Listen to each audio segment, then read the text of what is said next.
All right, greetings and salutations. This is Aaron from East Oakland Aquatics. We are shooting in early February of 2021. Just doing a quick check-in at the fish room, see how things are going, see how the fluidity of the universe is treating everybody.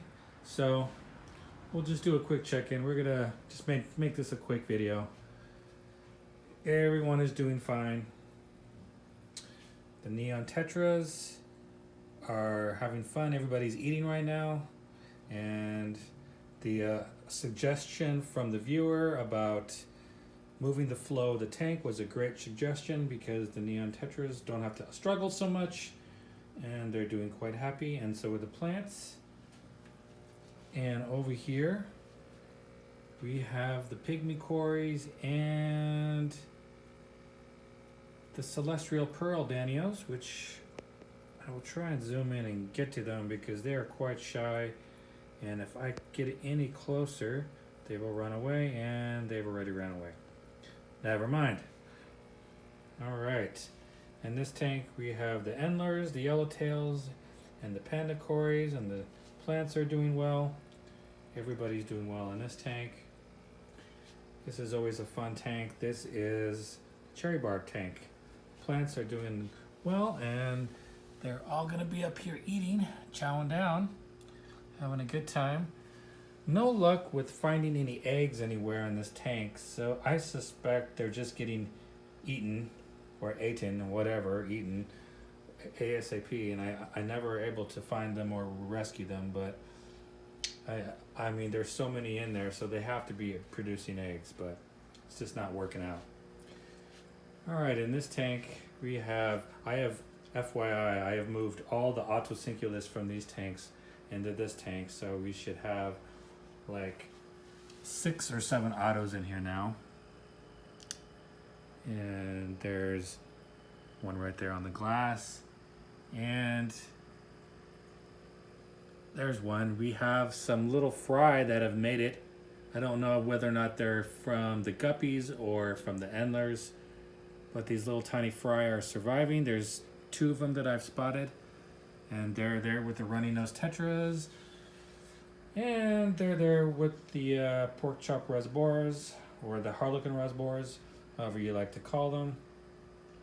Everyone's eating. As you can tell, this tank, all the other plants died. The only plants that lived are the Java fern and what are those again?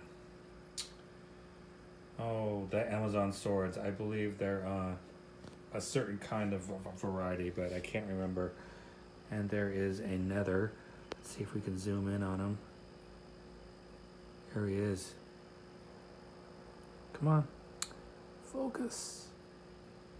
There, well, we tried. That is an auto. Chilling on a leaf. Alright. Over here we have our 20 gallon longs. Everyone's eating. Yes, the male Molly has passed away, so now it's just Mama Molly and her kids. I believe they're all females, so I'm not going to breed them anymore. Mama Molly's been around for 2 years and made hundreds of fry. She doesn't need to do any more reproducing. She's done her due diligence, and I always like it when the cories go up on top and eat.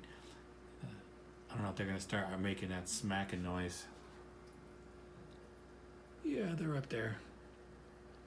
I do thoroughly enjoy watching them eat like that. And in here we have some more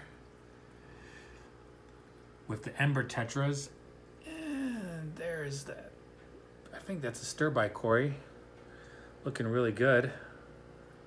And there's a salt and pepper cory.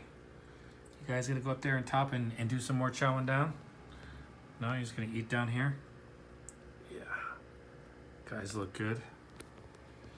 And down here are the swordtails and, our good friends, the orange laser cat cories. Unfortunately, I do have to report that I have not seen any of the fry in the week, so I'm just going to assume that they didn't make it. You can never say for sure because they are so small, but I don't believe they did.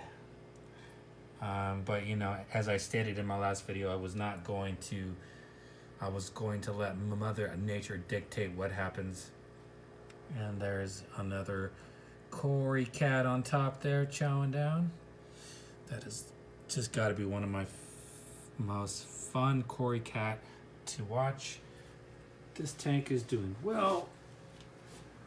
Alright, and let's head over to the 5-gallon tanks and the 10 gallons. As you can see here on the top here, I have mixed the Pilates and the Endlers together. The male Endlers like to chase each other around and cause trouble. And a lot of time I'm noticing that the Pilates hide a lot because these guys are very aggressive. As you can see right there, they're going after her again. And she's probably going to go hide. So I'm not entirely sure putting the Endlers in here with the Pilates was a great idea since these guys are so aggressive. I may move them out. Speaking of aggression, if we go over here to Joy, who's looking fabulous, I did a little experiment this week and I actually put Jazz and Joy together, and that lasted a whole hour.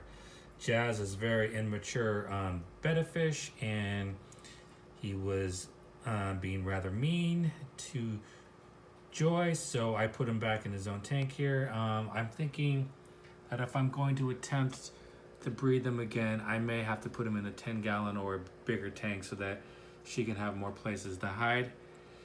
As you can see, these male orange Endlers are doing good in this tank. And Sparky is doing well. Looking fabulous. Maybe I should see if Sparky and Joy would get along in a 10-gallon tank. And there's Agent Frank Betta. He's doing fine. He's just chilling.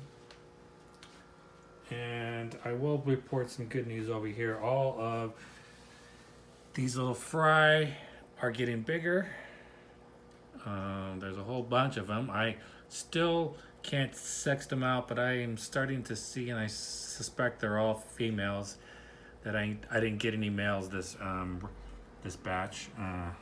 So as you can also see, I moved out all the fish in this tank.